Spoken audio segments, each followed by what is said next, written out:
Criticaban a Jesús, suponían que estaba loco, dice el texto del Evangelio. Quisiera hoy subrayar este elemento, el desierto en la vida.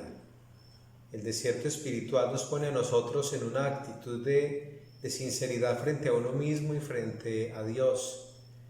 Ir al desierto, como nos lo enseña la espiritualidad de la Cuaresma, es ponernos de frente a la verdad propia, una verdad que nos hace ser lo que nosotros realmente somos.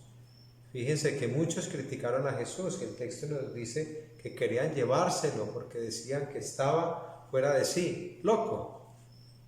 Resulta que tantas veces en la vida nosotros somos juzgados, criticados, calumniados, descalificados, y eso no nos puede mover el piso. Hemos de mantener siempre la cordura de la vida a partir de lo que Dios nos va mostrando, a partir de la objetividad de la existencia, de aprender a vivir seriamente y en una justa relación interpersonal. Que nosotros no nos volvamos unas personas subjetivas, que carguemos con una cantidad de elementos que en lugar de ayudarnos a madurar, lo que hacen es apartarnos de la realidad del ser humano. En el nombre del Padre, y del Hijo, y del Espíritu Santo. Amén.